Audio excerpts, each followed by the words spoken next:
اعوذ باللہ من الشیطان الرجیم بسم اللہ الرحمن الرحیم هو الذی ينزل علی عبدہ آیات بینات،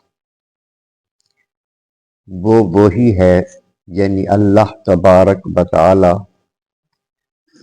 وہی ذات ہے جو نازل فرماتا ہے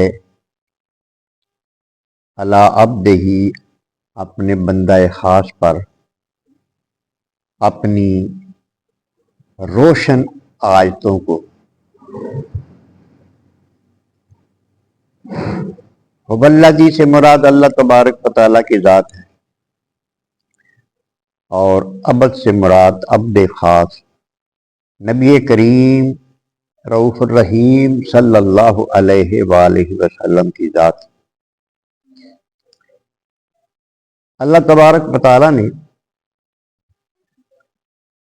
قرآن مجید کا مقصد بیان فرمایا ہے۔ اس میں اللہ کے مقدس کلام کے نازل ہونے کا بھی مقصد بیان کیا گیا ہے، اور اللہ کے حبیب کے آنے کا مقصد بھی بیان فرمایا گیا۔ اللہ کرے وہ مقصد ہمیں سمجھ آ جائے، بس بات ساری سمجھنے کی ہے، ہم اس سمجھ سے قاصر ہیں۔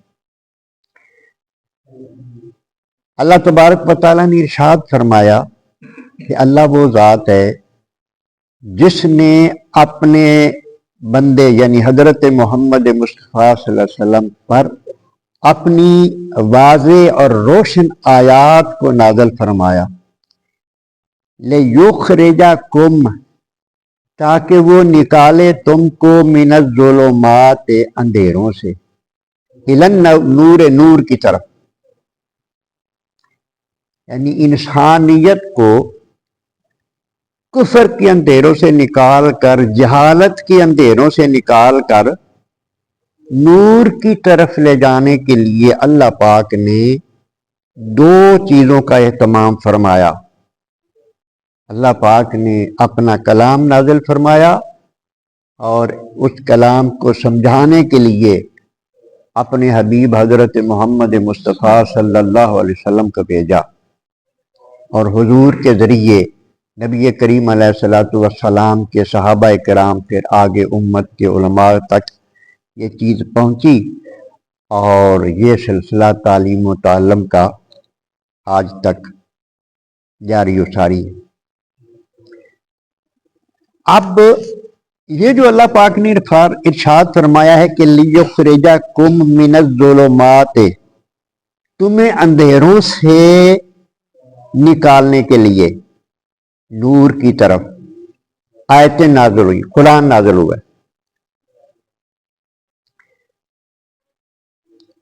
تو یہ خطاب جو ہے یہ پوری انسانیت کو ہے نا، توجہ ذرا، یہ خطاب جو ہے اللہ نے ارشاد کم کا ضمیر کم کی استعمال فرمائی ہے، یہ مخاطب کی ضمیر ہے کہ تم سب کو اللہ تبارک و تعالی اندھیروں سے نکالنا چاہتا ہے، اور اندھیروں سے وہی نکل سکتا ہے جو قرآن کا نور حاصل کرے۔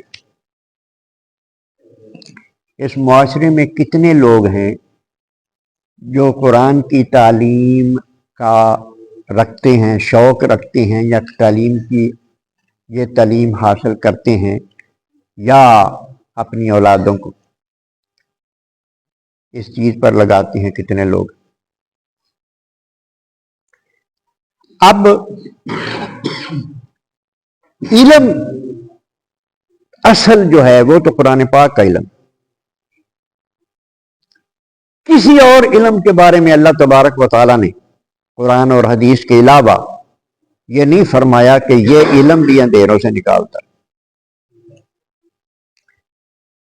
کسی علم کو بھی ناجائز نہیں ہم قرار دیتے، سارے علم جو فنون ہیں درست ہے، لیکن تمام علوم کی جان جو ہے یہ علم جو اندھیروں سے نکال کر نور کی طرف لے جاتا ہے، وہ علم صرف اور صرف قرآن کا ہے، جو کہ ہر مسلمان کے پاس ہونا چاہیے۔ اور جب تک کسی کے پاس قرآن کا علم نہ ہو، اس کو کسی منصب پر فائد نہیں ہونا چاہیے۔ جس کے پاس قرآن، اس کو مسلمانوں کا سربراہ نہیں ہونا چاہیے، اور علم اس کے پاس جتنے مرضی ہوں، ہاں جی، جو مرضی اس کے پاس ہو، لیکن جب تک اس کے پاس قرآن، اگر اس کے پاس قرآن کا علم نہیں تو تباہی۔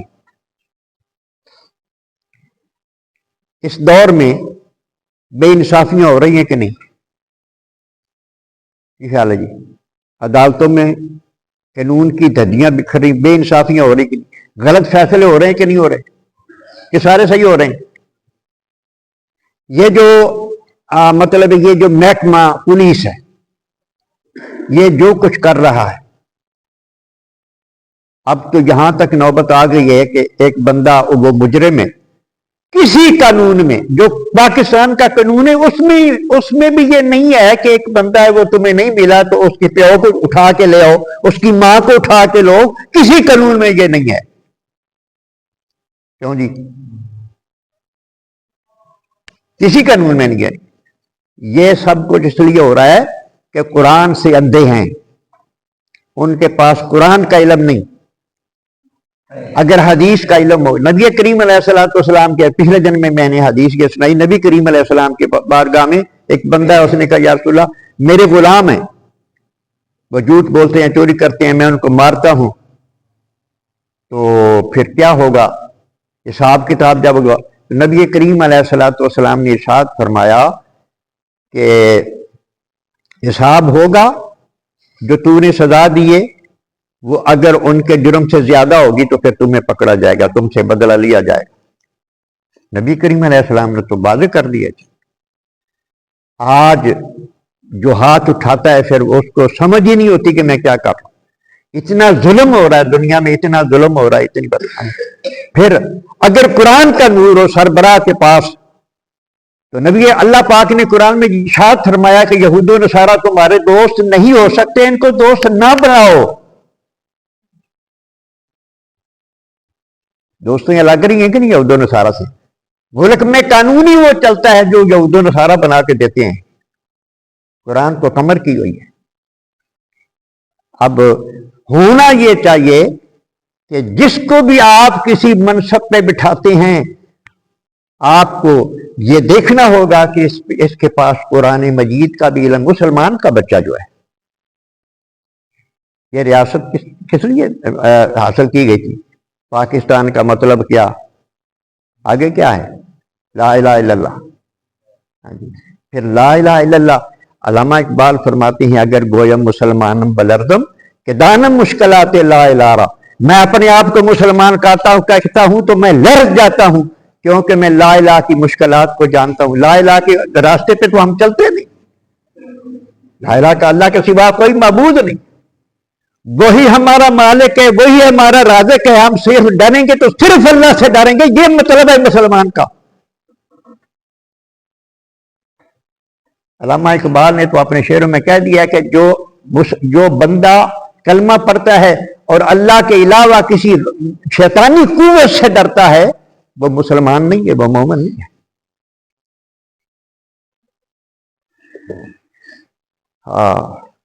شرک را در خوف مضمر دیدم، میں نے شرک کو خوف میں چھپا ہوا دیکھا ہے۔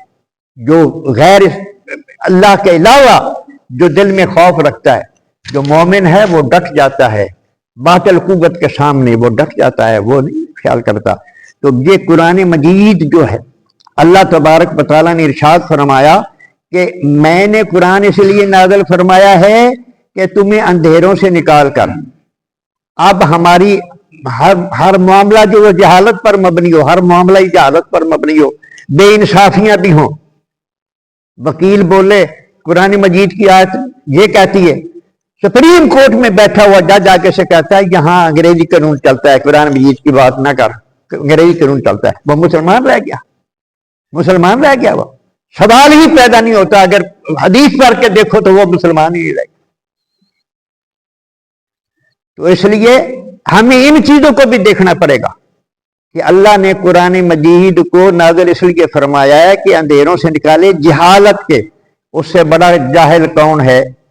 جو قرآن مجید کے کہتا ہے بات ہی نہ کرو، اس سے بڑا جاہل کون ہے؟ تو وَإِنَّ اللَّهَ بِكُمْ لَرَؤُوفٌ الرَّحِيمٌ، بے شک اللہ تبارک و تعالی تمہارے ساتھ بڑی شفقت فرمانے والا ہے، ہمیشہ رحم کرنے والا ہے.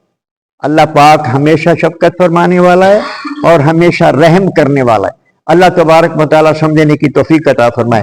لب لباب یہ ہے کہ ہمیں قرآن مجید کے ساتھ اپنا رشتہ مضبوط جوڑنا چاہیے، اس کی تعلیمات سے واقفیت ہونی چاہیے، اور یہ بات بھی ہماری سمجھ میں ہونی چاہیے کہ جب تک یہ مناسب والے لوگ جن کو ہم بٹھاتے ہیں ان کے پاس قرآن اور حدیث کا علم نہیں ہوگا، کبھی بھی نہ ملک میں امن امان آ سکتا ہے، نہ انصاف ہی نہیں ہوگا، تو امن امان کیسے آئے گا؟ اللہ سمجھنے کی توفیق عطا.